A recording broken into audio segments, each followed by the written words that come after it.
Hey guys, Valve is keeping up standards and released another massive 4GB update for Counter-Strike 2, introducing many visual and gameplay tweaks as well as numerous minor fixes across all CS2 maps. This is FarmSkins, leave a like and subscribe. Let's go. The update mostly consists of minor fixes, though there are a couple of interesting things. I'll say right away, the large size is only because the devs made changes to Overpass, Ancient, Mirage, Office, Inferno, Nuke and Vertigo, almost all current CS2 maps. They also posted a marathon dev blog with every change, 90% of which are fixes mostly related to collision and clipping. For those unaware, these systems block player and map objects like walls, crates, weapons, etc. Check out training mode to see what walls now deflect grenades differently. Now, in order. A truly important matchmaking fix was added. If official game servers detect network issues, the match will be cancelled with no rating penalty and a notification explaining this. Outdated GPU driver warnings were added for AMD and Nvidia users. Interesting, hopefully Valve doesn't restrict access for those with outdated drivers. More improvements were made to visual and audio feedback of subtick system. Sway while moving with sniper scopes was reduced in frequency and magnitude. Here's how it was before and now. Snipers, let me know your thoughts in the comments. Importantly, shots now register instantly instead of waiting for the next frame. Finally, because last update firing happened on the next possible frame, negatively impacting shooting. A bug, making crouching slower when set to toggle, was fixed. A case where grenade throws weren't registered on the server was addressed. Also, grenades no longer prematurely detonate when thrown towards teammates.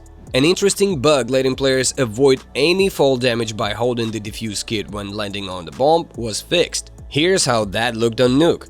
Fall damage is now around 20 HP for that kind of landing. The weapon drop trajectory was tweaked to be more consistent, especially when dropping down. For audio, unique metal footstep and landing sounds were added when on railings and poles.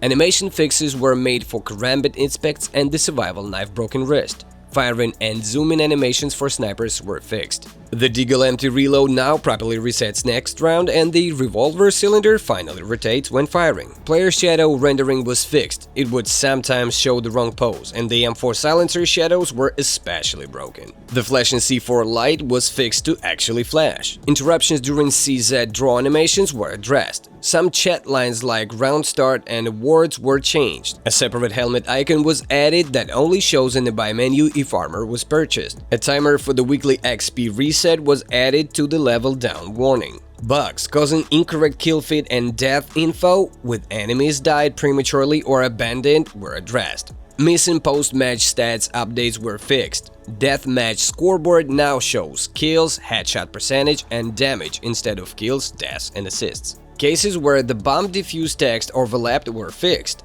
Small rotational indicators were added for teammates on the radar. Missing kill icons in round and scoreboards were fixed. An incorrect string on the commendation panel was addressed.